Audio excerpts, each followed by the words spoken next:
मित्रों, आज हम लोगों के डिस्कशन का विषय है कैश बुक। आप जानते हैं कैश बुक फाइनेंशियल ट्रांजैक्शन के अकाउंटिंग के दृष्टि से एक बहुत ही महत्वपूर्ण डॉक्यूमेंट है।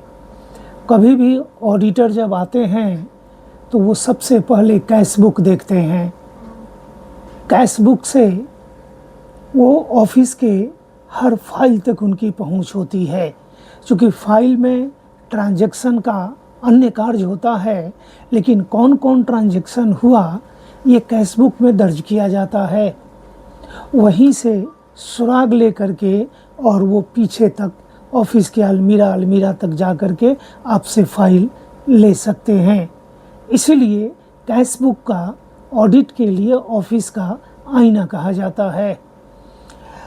अब आज के डेट में, आज के दिन में अभी जो हम लोग डिस्कशन करेंगे, इसमें हमारा विषय यही कैश बुक का इम्पोर्टेंस है और इसके साथ कैसे करते हैं। तो सबसे पहले हम ये देखते हैं कि कैश बुक संधारित करता कौन है। वो हर एक सरकारी कार्यालय जहां सरकार के पैसे का ट्रांजैक्शन होता है। ट्रांजैक्शन आप जानते हैं दो तरह के होते हैं। एक ट्रांजैक्शन होता है रिसीट का। सरकार का कार्यालय विभिन्न स्रोतों से विभिन्न सेवाओं के लिए पैसे प्राप्त करते हैं और फिर पेमेंट भी करते हैं। सरकार के खजाने से पैसा निकाल करके, पहले से निकाल के कुछ बैंक में रखे हैं तो उस पैसे को भी व्यय करने हेतु हम बैंक से पैसा निकाल करके लाते हैं। चेक से, ड्राफ्ट से भी पैसा मिलता है। और हम जब किसी को पेमेंट करते हैं, सरकारी कार्यालय जब किसी को पेमेंट करता है तो उस पेमेंट के दरमियान भी हम चेक, ड्राफ्ट या अकाउंट में डायरेक्ट बेनिफिट ट्रांसफ़र करते हैं। तो ये ट्रांजैक्शन जितने तरह के हैं, रिसीट का हो या पेमेंट का हो, ये दोनों की एंट्री हम कैश बुक में करते हैं। तीसरा होता है कि हम कुछ पैसे ऐसे प्राप्त करते हैं कार्यालयों में जो बल्क में प्राप्त होता है, बट राशि छोटी छोटी होती है। ठीक इसी तरह से कुछ कई ऐसे हम पेमेंट करते हैं जो बल्क में होता है। पे ही तो बहुत है लेकिन अमाउंट थोड़ा थोड़ा करना है। ऐसी स्थिति में बल्क पेमेंट को एक साथ जोड़ करके टोटल राशि हम बुक कर सकते हैं कैश बुक में। लेकिन यहाँ पर हमें एक सब्सिडियरी बुक रखना पड़ेगा। तो जनरली कार्यालयों में दो तरह के कैश बुक के बुक होते हैं। एक मेन कैश बुक या उसको हम जनरल कैश बुक के नाम से जानते हैं, और दूसरा होता है सब्सिडियरी कैश बुक। जनरली अगर कई स्कीम का पैसा एक बैंक अकाउंट में रखते हैं तो वैसी स्थिति में एक सब्सिडियरी अकाउंट रखेंगे हर अलग अलग स्कीम के लिए। या अगर काउंटर पर पैसा रिसीव कर रहे हैं और बहुत से लोगों ने आकर के पैसा जमा कर रहे हैं प्रतिदिन, तो एक दिन में जितना पैसा प्राप्त हुआ वो एक चालान से जमा कर सकते हैं दिन भर का पैसा दूसरे दिन। तो डिटेल जो डिपॉजिटर हैं वो कौन कौन है, कितना कितना पैसा जमा किए, किस काम के लिए जमा किए, ये हम सब्सिडियरी बुक में लिख सकते हैं। यानी रेवेन्यू रिसीट का, नॉन रेवेन्यू रिसीट का जो रजिस्टर एक अलग रखते हैं उसमें हम लिख सकते हैं। तो ये कैश बुक है, कार्यालयों में रहता है। दूसरा है कैश बुक में कौन कौन से ट्रांजैक्शन हम लिखते हैं।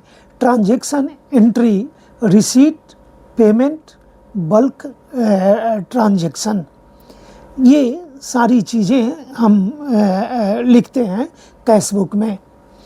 इसके बाद आता है दूसरा कि कभी कभी हम एडवांस पेमेंट करते हैं। एडवांस पेमेंट किसी एम्प्लॉय को किए या किसी दूसरे व्यक्ति को किए जो गवर्नमेंट में नहीं है, किसी काम को कराने के लिए भी कभी कभी हमें एडवांस पेमेंट करना पड़ता है। तो इस एडवांस पैसे का हम एडजस्टमेंट का वाचिंग करते हैं, मॉनिटरिंग करते हैं, क्योंकि जब तक ये वाउचर नहीं आएगा या अगर पैसा बच गया है तो बचा हुआ पैसा हमें वापस नहीं मिल जाता है, तब तक अनएडजस्टेड पैसा कहा जाएगा, पार्शियली या फुल्ली। तो इसके मॉनिटरिंग के लिए हम एडवांस पैसे को भी इसमें बुक्स में दिखाते हैं। जनरली एडवांस पैसा जो किसी को देते हैं, चूँकि ये फाइनल खर्चा नहीं है, खर्चा होने के लिए दे रहे हैं, इसलिए इसे रेड पेन से लिखते हैं, यानी रेड इंक वाले कलम से इसकी एंट्री करते हैं, सो दैट कि हम मॉनिटरिंग करें। और इसके साथ साथ जैसा कि आप जानते हैं कि जहाँ कहीं भी हम एडवांस देते हैं तो एडवांस का एक रजिस्टर रखना ज़रूरी है। एडवांस रजिस्टर नहीं रखने से क्या क्या दिक्कत होता है कि कई बार 2 साल 4 साल के बाद संबंधित एम्प्लॉई के ट्रांसफ़र हो जाने के बाद रिकॉर्ड में है नहीं, तो पता ही नहीं चलता है कि किस एम्प्लॉई को हमने कितना एडवांस दिया है। जैसे मैं आपको बताऊंगा, नाम तो नहीं बताऊंगा, लेकिन एक कार्यालय से ये आया खबर कि वहाँ के एक एम्प्लॉई ने 30,000 रुपया एडवांस लिया दिल्ली में किसी कोर्ट केस के मामले के लिए। 4 साल तक उन्होंने कोई खर्च का ब्यौरा नहीं दिया, एडवांस का एडजस्टमेंट नहीं किया, टीए बिल भी नहीं दिया, लेकिन अब कह रहे हैं कि हमारा टीए बिल है, जो पेमेंट नहीं हुआ है उसका पेमेंट किया जाए। अब बताइए, 4 साल के बाद एडवांस का एडजस्टमेंट कराने आए हैं, और मज़े की बात यह है कि कह रहे हैं कि मेरे पास कोई टिकट उकट नहीं है, बोर्डिंग पास नहीं है। कैसे होगा? इसलिए रजिस्टर पर अगर लिखा रहता और उसका मॉनिटरिंग हम किए रहते कार्यालय के लोग, तो ऐसी समस्या ऑफिस के सामने नहीं आती। उनका भी एडजस्टमेंट हो जाता, सरकार का एडजस्टमेंट हो जाता, उनको कुछ ज़्यादा पैसा पेमेंट होना है तो उन्हें मिल जाता, कम होना है तो मिल जाता। इसलिए हमें ये ध्यान देने की ज़रूरत है कि पैसा एडवांस दे रहे हैं, कैश बुक में ज़रूर लिख लीजिए और एक एडवांस रजिस्टर में उसको ज़रूर लिख करके रखिए। वहीं हमने ये दिखाया है कि ये ट्रांजैक्शन एंट्री बल्क और एडवांस का जो पेमेंट होता है, एडवांस टू एम्प्लॉई या अदर्स होता है। इसके बाद आता है तीसरा बिंदु, देखेंगे तो इसमें लिखा है timely entry in books of accounts. Bihar financial rule number 3 ये कहता है कि जब भी किसी सरकारी कार्यालय को सरकार के लिए on behalf of the government पैसा प्राप्त होता है, that money should be credited to government account without any delay. बिना किसी देरी के सरकार के खजाने में क्रेडिट होना चाहिए रेवेन्यू का पैसा। लेकिन आप जानते हैं बहुत से कार्यालयों में रेवेन्यू के पैसे आते हैं, उसे बैंक में ही जमा करके हम छोड़ देते हैं, और कई बार होता है कि हम साल में एक बार जमा कर देते हैं। नहीं, जैसे विदाउट एनी डिले ये आपको तय करना है, महीना के अंदर हर हाल में जमा हो जाना चाहिए। जिस महीने का पैसा है उस महीने में जल्दी जमा होना चाहिए, लास्ट के पहले ज़रूर जमा हो। तो फाइनेंशियल रूल 3 हम पर ये ड्यूटी कास्ट करता है कि इसको बुक्स ऑफ अकाउंट्स में भी दर्ज कीजिए। तो बुक्स ऑफ अकाउंट्स कौन है? जहाँ कहीं भी कैश बेस्ड अकाउंटिंग होता है वहाँ कैश बुक सबसे महत्वपूर्ण बुक्स ऑफ अकाउंट्स है, उसमें हमें एंट्री करना चाहिए। तो इसी को हम टाइमली एंट्री ट्रांजैक्शन का जितना जल्दी कर सकें, इंसिडेंट के बाद जितना जल्दी कर सकें उतना अच्छा है। चौथा चीज़ आता है, आपको यहाँ देखेंगे तो चौथे चीज़ में ये आ रहा है कि हम ये चेक और डीडी रजिस्टर भी रखें। कई बार जमाकर्ता चेक से या ड्राफ्ट से पैसा जमा करते हैं, तो हमें पैसा लेना है। चेक और डीडी से जब पैसा जमा करते हैं तो उन्हें चेक डीडी का रिसीट देते हैं। नगद पैसा सब्जेक्ट टू इनकैशमेंट है, इसलिए हम केवल रिसीट देते हैं, चेक नंबर, डेट नंबर, ₹4 इतना का। लेकिन जब तक ये कैश नहीं होगा तब तक हमें मॉनिटर करना पड़ेगा। हो सकता है कि दिया हुआ चेक बाउंस हो जाए, तो फिर उन्हें हमें रिमाइंड करना होगा। और अगर कैश बुक में ही खाली लिख करके छोड़ दें, कोई एडवांस रजिस्टर से मॉनिटरिंग नहीं कर रहे हैं, तो वो भूल जाएंगे। कुछ दिन के बाद ट्रांसफ़र हो गया तो दिक्कत होगा। इसलिए हम चेक और रजिस्टर से जहाँ कहीं भी पैसे की प्राप्ति करते हैं वहाँ पर वॉच द इनकैशमेंट, यानी इनकैशमेंट का डेट क्या है, इनकैशमेंट हुआ भी या नहीं हुआ, ओवर ये बाउंस तो नहीं कर गया चेक, इसका हम मॉनिटरिंग करेंगे। जनरल और मेन या और सब्सिडियरी कैश बुक, जो आपको मैंने बताया कि जनरल कैश बुक को अनावश्यक ज़्यादा पेज से हम उसको भर नहीं देते हैं। बहुत ज़्यादा पेज, छोटी छोटी पेज को अगर लिखेंगे तो पेज के पेज कैश बुक बर्बाद हो जाता है। इसलिए डिटेल में हम सब्सिडियरी कैश बुक में लिखें और यहाँ मेन कैश बुक में टोटल का बल्क एंट्री कर दें, लेकिन उसको मिलान करके रखें कि सब्सिडियरी कैश बुक के किस पेज से कितना एंट्री नंबर से कितने एंट्री नंबर तक ये टोटल जोड़ा गया है यहाँ पर। तो ये हो गया डीडी रजिस्टर। पेमेंट भी हम करते हैं, एक्सपेंडिचर साइड में भी हम कैश बुक में लिखते हैं। कई बार हम चेक से डीडी से पेमेंट करते हैं। तो कई बार ये देखा गया है कि चेक से हमने पेमेंट किया, लेकिन किसी कारण से चेक लेने वाले ने, डीडी लेने वाले ने उसको इन कैश नहीं किया, या खो गया, या बैंक में दिया तो वो भी भूल गए। छोटे अमाउंट का चेक है, आपने कैश बुक में डेबिट कर दिया है और उसके बाद आपके बैंक से डेबिट नहीं हुआ। रिकॉन्सिलिएशन जब करने जाएंगे तो बैंक में ज़्यादा पैसा दिखेगा, जबकि आपके कैश बुक में कम पैसा दिखेगा, और इस डिस्क्रिपेंसी का कारण आपको ढूंढना होगा। तो वाई डिले क्यों करें? इसलिए रजिस्टर रखना ज़रूरी है। हम सबसे ज़्यादा प्रॉब्लम हमारे साथ ये आता है कि हम रजिस्टर नहीं रखते हैं और उसमें तुरंत इमीडिएटली आफ्टर रिसीविंग या कोई इंसिडेंट होने के बाद जो पैसा आया गया, हम उसमें उसकी एंट्री नहीं करते हैं और इस कारण से कुछ दिन के बाद भूल जाते हैं। फिर वो एंट्री परमानेंटली हमारे बुक से बाहर हो जाती है। तो ये सक्सेशन जो होता है रिकॉर्ड का, सूचनाओं का, अकाउंट्स का, ये लिंक टूट जाता है। इसलिए ये करना ज़रूरी है। क्लोजिंग ऑफ कैश बुक ये महत्वपूर्ण है। कार्यालय प्रधान के द्वारा प्रतिदिन कैश बुक का क्लोजिंग करना जरूरी है। इसमें ये सुविधा है कि अगर आप प्रतिदिन नहीं कर पाते हैं, अगर बड़ा ट्रांजैक्शन हो रहा है, काफ़ी ट्रांजैक्शन रोज़ रोज़ हो रहा है, तो रोज़ करना चाहिए। लेकिन अगर नहीं कर पा रहे हैं रोज़ रोज़, तो कम से कम वीकली तो हम ज़रूर कर दें, इसको कैश बुक को क्लोज़ कर दें। और कैश बुक को क्लोज करने का मतलब कि रिसीट साइड का टोटल, पेमेंट साइड का टोटल और दोनों का डिफरेंसेस, यानी बैलेंस क्या है। अब ये बैलेंस किस साइड में आता है? अगर मान लीजिए कि एक्सपेंडिचर साइड में कुछ बैलेंस दिख रहा है, इसका मतलब है कि रिसीट में ज़्यादा पैसा है, पेमेंट कम हुआ है, अच्छी बात है। लेकिन अगर रिसीट कम है और पेमेंट के साइड में ज़्यादा पैसा आ रहा, ज़्यादा आ गया टोटल, तो ऐसी स्थिति में बाकी जो पैसे का अंतर है वो क्या है, क्यों अंतर हुआ? क्या आपने कोई उधार पेमेंट किया है या कोई एडवांस पेमेंट किया है जो अभी तक उसका हिसाब किताब नहीं आया है? तो ये ढूंढना होगा। और जनरली मैंने पिछले डिस्कशन के दरमियान ये बताया था कि खास करके ज़िला में, ब्लॉक में, अंचल में बहुत से अनपेड वाउचर पड़े हुए हैं।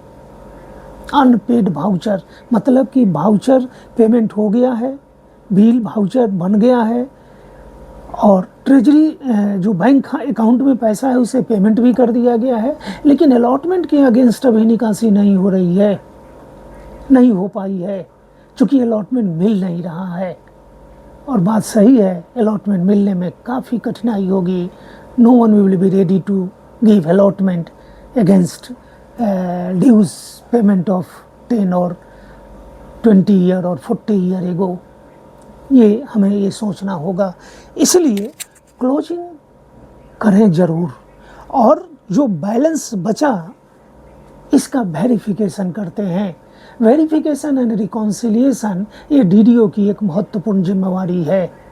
जब हम क्लोजिंग करेंगे, टोटल करेंगे, क्लोजिंग करेंगे, तो कार्यालय प्रधान को या डीडीओ को उसको लगातार सर्टिफाई करना होगा as a mark of seen कि हमने इसको देख लिया, ये हम सिग्नेचर कर रहे हैं, ओके हो गया। अगर आप को समय कम है, कार्यालय प्रधान को समय अगर कम है, स्वाभाविक है कम होता है, तो डीडीओ को दे दें। डीडीओ को भी अगर लगता है तो वो अपने अधीन किसी राजपत्रित पदाधिकारी को, जो ग्रुप बी का हो सकता है, इससे नीचे नहीं, कैशियर से अलग जरूर हो, उससे आप करा सकते हैं।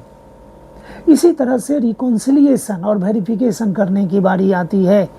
हमने अकाउंट को क्लोज कर दिया, बैलेंस हमारे पास आया, कैशबुक में कागज़ पर रुपया दिख रहा है, लेकिन एक्चुअल रुपया हमारा कहाँ है? बैंक में है, या किसी को एडवांस दिया हुआ है, या हमने तिजोरी में पैसा रखा है, अभी पेमेंट करने वाले हम हैं। कुछ पैसा कार्यालय में भी रखते हैं, अलमीरा में। तो ये हम देखें कि ये कैशबुक जो हमारा टोटल कैश बता रहा है, वो कैश हमारे बैंक बुक में है कि नहीं। यही बैंक बुक का और हमारे कैश बुक का रिकॉन्सिलिएशन है। अगर डिस्क्रिपेंसी आता है तो ये हमारे लिए समस्या है। डिस्क्रिपेंसी क्यों आया? डिस्क्रिपेंसी के कई कारण हो सकते हैं, नॉट नेसेसरी कि सबका कारण कोई गड़बड़ी ही है अकाउंट्स में, नहीं। ऐसा भी हो सकता है, एक सबसे कॉमन जो गड़बड़ी आती है ब्याज को लेकर के।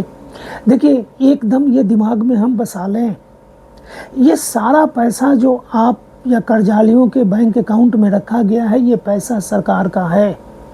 इस पैसे पर ब्याज आएगा तो किसका? Institute of chartered accountant of India ने एक अकाउंटिंग स्टैंडर्ड 9 नोटिफाई किया है। ये अकाउंटिंग स्टैंडर्ड यही प्रावधान करता है कि जिसका पैसा मूलधन है उस पर एक्रूड इंटरेस्ट उसी का है, यानी ये सरकार की आय है। इसीलिए बिहार सरकार ने 2015 जून में लेटर निकाला कि ब्याज के रूप में जो भी पैसा आए सरकारी कार्यालय के बैंक खाते में, उस पैसे को सरकार के खजाने में 0049 ब्याज से आय के मद में जमा कर दिया जाए। और ये अच्छी बात है कि करीब 4 से 5 हज़ार करोड़ रुपया ब्याज का जमा हुआ। तो ब्याज का पैसा आया, बैंक में पड़ा है, लेकिन हमने कैशबुक में एंट्री नहीं किया। फिर उसको हमने सरकार के खजाने में ज़्यादा हो गया, कैशबुक में कम है। कई बार होता है कि चेक हमने काटा, कैशबुक में दर्ज कर दिया, लेकिन बैंक से इनकैश नहीं हुआ। कई बार होता है कि पैसा मेरे पास आया, हमने कैशबुक में रिसीट में लिख दिया, बैंक भेज दिया, लेकिन बैंक में इनकैश नहीं हुआ, बाउंस कर गया, या कहीं बैंक में दब गया, खो गया। किसी को फुर्सत नहीं है कि ऐसे चेक को हम सर्च करें, चूँकि हम चेक ड्राफ्ट का रजिस्टर नहीं रखते हैं, कि इसका मॉनिटरिंग नहीं कर पाते हैं कि इनकैशमेंट हुआ कि नहीं हुआ, इसलिए ये ज़रूरी है। तो हेड ऑफ़ द ऑफिस को ये करना चाहिए, लेकिन यहाँ पर आता है कि हेड ऑफ़ द ऑफिस बहुत व्यस्त हैं। तो कैशबुक के बारे में प्रावधान किया गया है कि हेड ऑफ़ द ऑफिस चाहें तो अपने अधीन किसी राजपत्रित पदाधिकारी को ये पावर डेलीगेट कर सकते हैं कि उनके पास कैशबुक सिग्नेचर के लिए जाए, उसके पहले उनसे पूरा वेरिफिकेशन करा लीजिए, और उस इनिशियल वेरिफिकेशन के लिए कैशियर के बाद जो वेरिफिकेशन किए, वो उसके लिए वो पदाधिकारी जिसको आपने ऑथराइज किया है, वो उसके लिए जिम्मेवार होंगे। और फिर आपका सिग्नेचर हो जाए उस पर, ये हो गया काम। तो ये हमारा वेरिफिकेशन होना चाहिए। अब वेरिफिकेशन कितने स्रोतों से होगा? पहला, कैशबुक का पहला वेरिफिकेशन बैंक बुक से होता है, to identify the actual amount of cash in the books of account, cash book and in the bank book. Srijan घोटाला का ये बहुत बड़ा लेकुना था कि रिकॉन्सिलिएशन हुआ नहीं। दूसरा आता है कि हम बिल वाइज पैसे निकासी करके लाते हैं, तो बिल के अनुसार भी हमें रिव्यू करना चाहिए। तीसरा है कि चालान से पैसे जमा होते हैं सरकार के खजाने में, तो चालान वाइज भी मिलान होना चाहिए। चौथा, एडवांस का भी मॉनिटरिंग करते रहना चाहिए। एडवांस का एडजस्टमेंट करने का तरीका है कि मान लीजिए किसी कार्यालय ने किसी व्यक्ति को, किसी सरकारी सेवक को 10,000 रुपया दिया एडवांस के रूप में। अब उन्होंने सरकार के काम करके लौटने के बाद वो 9,000 का बिल दे रहे हैं, 1,000 बचा हुआ है, तो 9,000 का बिल सामंजन में जाएगा और 1,000 रुपया चालान से ट्रेजरी में जमा कर देंगे घटाएं वापसियां के रूप में। यानी 10,000 खर्चा के लिए दिए थे, लेकिन व्यय में कमी हो गई, रिडक्शन इन एक्सपेंडिचर हो गया 1,000 का, इसलिए 1,000 पुनः सरकार के खाते में चला जाए, जहाँ से ये पैसा निकला था उसी खाते में जमा हो जाएगा।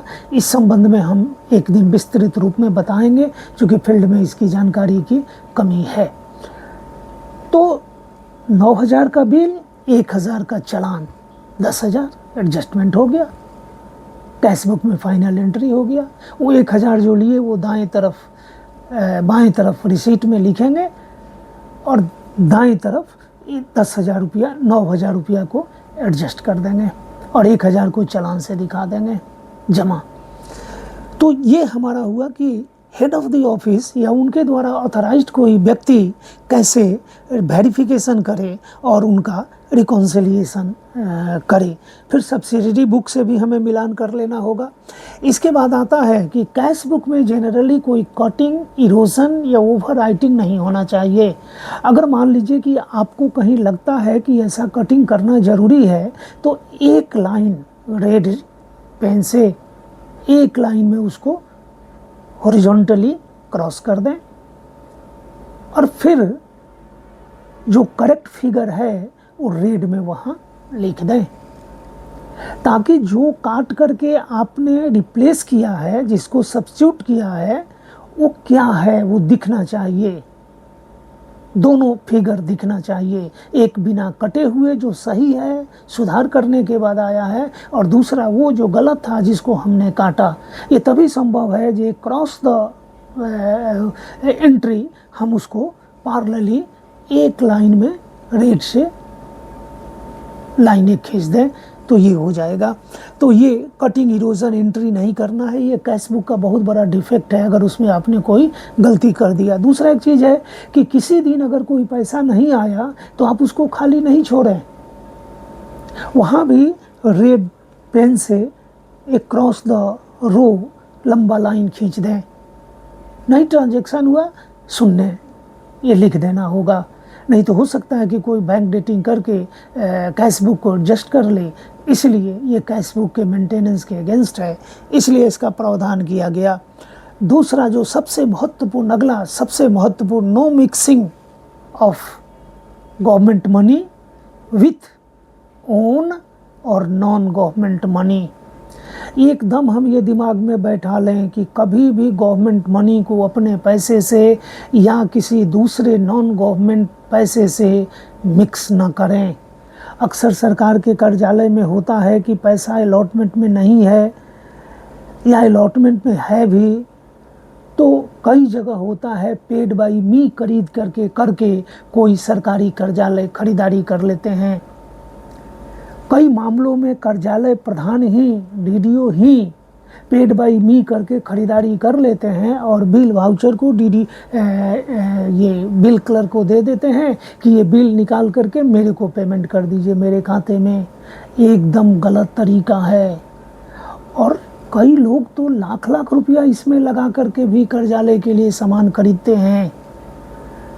कोई विश्वास नहीं करेगा कि ये सरकार के लिए हमने इतना काम दिल व जान से लग के कर रहे हैं। इसलिए मिक्सिंग हो जाएगा, पैसा आएगा बैंक अकाउंट में जाएगा, बैंक अकाउंट में जो पैसा जाता है सीएफएमएस से ही जाएगा।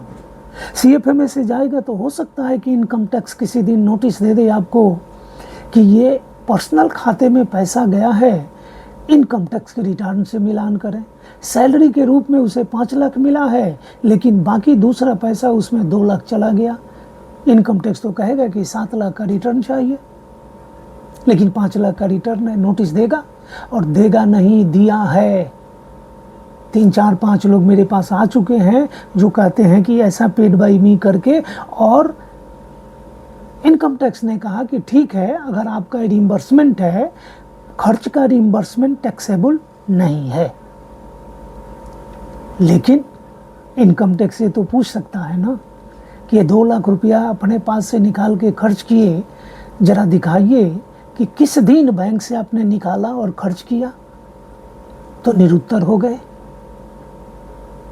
अब निरुत्तर अगर हो जाते हैं तो कारण दो ही है, या तो खरीदारी हुई ही नहीं, या दूसरा खरीदारी हुई तो आप अपने अकाउंट वाले पैसे से तो कम से कम नहीं कर रहे हैं।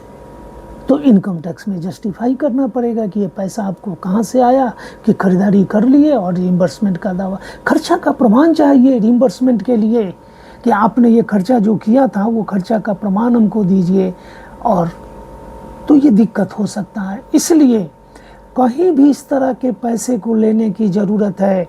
हर एक डीडीओ ये ध्यान में रख लें कि डीडीओ के पदनाम से बैंक में एक खाता खोला जाए, और कोई भी पैसा जो नगद पेमेंट करना ज़रूरी हो, बहुत ज़रूरी हो, वैसे पैसे को डीडीओ के अकाउंट में लिया जाए। ना डीडीओ अपने पर्सनल अकाउंट में ले, ना कोई एम्प्लॉई अपने पर्सनल अकाउंट में ले। समय बहुत कठिन आ रहा है, टेक्नोलॉजी का आ रहा है, एक एक पेमेंट को फिल्टर किया जा रहा है, इसलिए इस पर ज़रूर ध्यान दें। और कई डीडीओ ये जानते हैं कि ऐसा हो सकता है, इसलिए वो जानबूझ करके अपने एम्प्लॉई के नाम से, ऑफिस में जो एम्प्लॉई है उसको कहते हैं कि तुम खर्चा कर दो, और फिर उसके बाद बिल उसके खाते में पेमेंट कर देते हैं। ये अच्छी परंपरा नहीं है। यही ये कहता है कि no mixing with own money और non government money with government cash, उसको अलग रखा जाए। ड्यूटी ऑफ HOD, ये HO head of the office, head of the office की ड्यूटी वही जो बताया कि एंट्री समय से करें, क्लोजिंग समय से करें, टोटलिंग समय से करें, और टोटल करने के बाद जो बैलेंस आता है उसका रिकॉन्सिलिएशन करें। अब रिकॉन्सिलिएशन में बैंक से स्टेटमेंट जरूर लें, लेकिन जैसा कि आप जानते हैं कि सृजन घोटाला में रिकॉन्सिलिएशन के लिए बैंक से वो पेमेंट का बैंक का पासबुक प्रिंट करके आता था, लेकिन वो शायद फर्जी आता था। इसलिए बैंक का पासबुक, बैंक बुक अगर आ रहा है, स्टेटमेंट आ रहा है अकाउंट का, तो ऑथेंटिक होना चाहिए। इस पर हम ध्यान दें, ये महत्वपूर्ण है। कैश बुक में हम एडवांस किसी को दिए तो उसकी एंट्री करें, रजिस्टर एडवांस रखें मॉनिटरिंग के लिए। इसके बाद एक परमानेंट एडवांस होता है। परमानेंट एडवांस का प्रावधान किया गया है बिहार ट्रेजरी कोड के रूल 172 से 175 में और बिहार फाइनेंशियल रूल 112 में। वित्त विभाग के द्वारा जनरली ये परमानेंट एडवांस सैंक्शन किया जाता है। ये परमानेंट एडवांस एक तरह का चक्रीय निधि है, रिवॉल्विंग फंड है, इम्प्रेस्ड है। कई ऐसे मामले आते हैं जहां राशि व्यय करने के पहले हमें पैसा खर्च करना, पैसा चाहिए। जब तक हम पैसा देंगे नहीं वो काम होगा नहीं। तो पहले मुर्गी की अंडा, सरकार कहती है कि ऐसे बिल पर निकासी मत कीजिए, तो फिर क्या उपाय है कि खरीदारी के पहले हमें पैसा मिल जाए। तो यही उपाय जो निकाला गया, पब्लिक अकाउंट से पैसा निकाल करके लोगों को, डीडीओ को, कर्जालय को, विभाग को दे दिया जाता है, और ये पैसा उनके पास पड़ा रहता है। परमानेंट एडवांस है, जब तक ऑफिस जिंदा रहेगा तब तक ये चलता रहेगा। जब पैसे की ज़रूरत हुई तो निकास उसमें से पैसा ले करके खर्च कर लिए, आजकल बैंक में रखते हैं, खर्च कर लिए। और जब हमारे पास अलॉटमेंट आ गया या बिल वाउचर आ गया तो नॉर्मल बजट के हेड से, जहाँ से एक्चुअल में खर्चा होता है, आप वहाँ से पैसा निकाल के और कहाँ डाल दें, वहीं जिस बैंक खाते से परमानेंट एडवांस से पैसा लेके खर्च किए हैं। तो रिकूपमेंट ऑफ परमानेंट एडवांस कहते हैं। ऐसे पैसे को कैश बुक में नहीं ले जाइए। परमानेंट एडवांस की मॉनिटरिंग के लिए एक अलग परमानेंट एडवांस का रजिस्टर रख लीजिए। इसके साथ उसको भी मिक्स नहीं करना है, क्योंकि वो पैसा हमें पब्लिक अकाउंट से मिला है और ये बाकी जो पैसा हमारे पास आ रहा है ये कंसोलिडेटेड फंड से आ रहा है। इसके बाद आता है कि कैश बुक में प्रथम पेज पर टोटल पेज नंबर को काउंट करके उसको सर्टिफिकेट दे देते हैं। सिंपल है कि कोई इसको काटे नहीं, कोई इस पेज को फाड़ ना दे। देखिए, सरकार में सब कोई अच्छे हैं, लेकिन सरकार में ऐसा नहीं है कि हम खुला छोड़ दें सब पर कि लोग फाड़ेगा पेज, नहीं, ऐसा नहीं है। इसलिए सरकार प्रिकॉशनरी मेजर के रूप में ये सब काम करती है। दूसरा है कैश बुक का प्रिजर्वेशन। तो बिहार फाइनेंशियल रूल 25 और उसके साथ संलग्न अनेक्सर बी के एंट्री नंबर 13 पर यह प्रावधान किया गया है कि कर्जालियों में जो कैश बुक रखा जाता है उसकी संरक्षण की जो अवधि होती है वो 20 साल है। 20 साल के बाद उसको नष्ट किया जाएगा। तो ये हमारा ये प्रावधान यहाँ पर ये ख़त्म होता है। अब हम आपको दिखाते हैं कि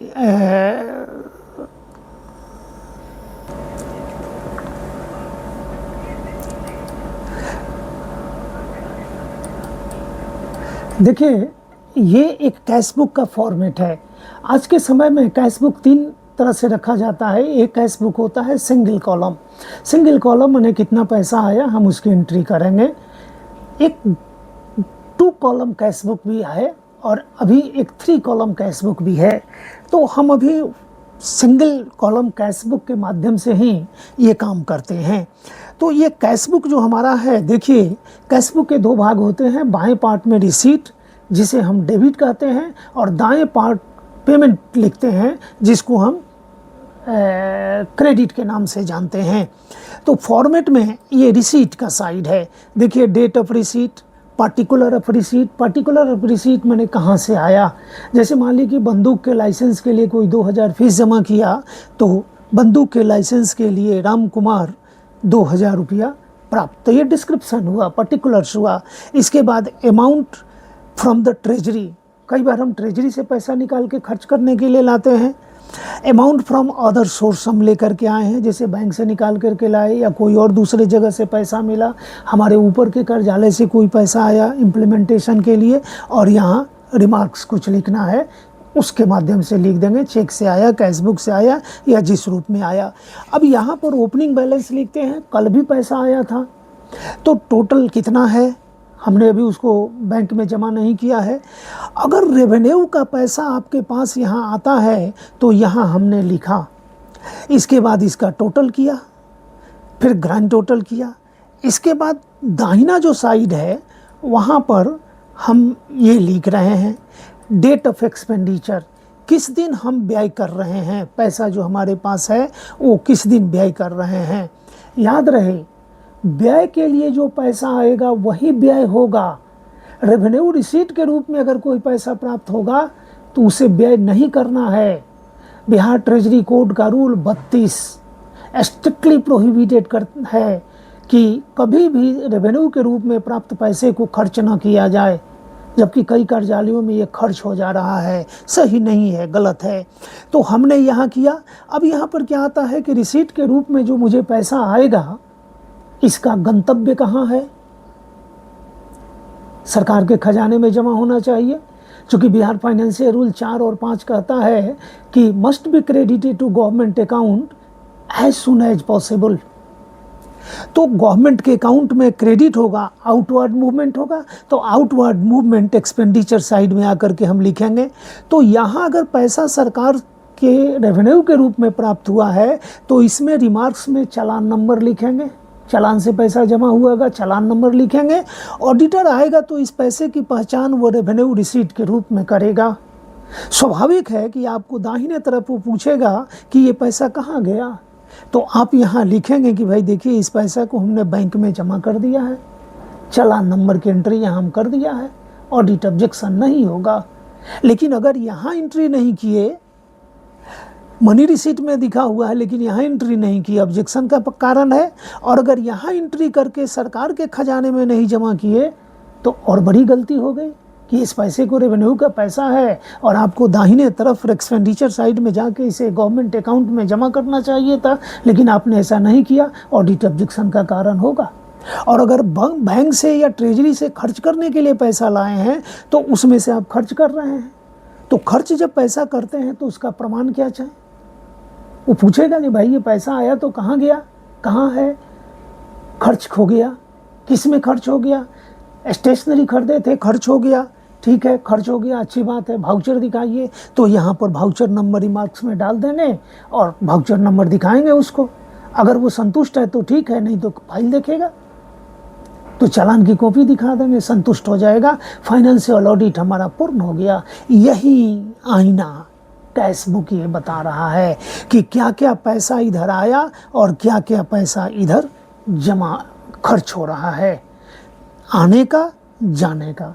एडवांस अगर किसी को दिए हैं तो यहाँ भी लिखे हैं, इसलिए प्रभार का अंतरण भी हुआ तो एडवांस की जानकारी नए इनकमिंग पदाधिकारी को पता हो गया, क्योंकि रिकॉर्ड बोल रहा है, इसलिए उसको कोई छुपा नहीं सकता है, दबा नहीं सकता है, रिकवरी सुनिश्चित करना होगा उसको। तो ये महत्व है कैश बुक का सरकार में। तो आज ये हम लोग का डिस्कशन है कैश बुक से संबंधित। अगर कोई समस्या किसी को हो तो आप हमसे प्रश्न पूछ सकते हैं, मैं उसका उत्तर आपको लिख करके व्हाट्सएप के माध्यम से या इस माध्यम से आपको दे सकता हूँ। इन्हीं बातों के साथ बहुत बहुत धन्यवाद आप सभी को और नमस्कार। कृपया मेरे वीडियो को देख तो बहुत लोग रहे हैं लेकिन सब्सक्राइब कम लोग कर रहे हैं। अनुरोध है प्लीज़ वीडियो कंटिन्यू रहे, इसके लिए आपसे अनुरोध है कि सब्सक्राइब ज़रूर करें, सब्सक्राइब ज़रूर करें, शेयर करें और दूसरे को भी प्रेरित करें, क्योंकि ये फ़ायदे का चीज़ है। धन्यवाद।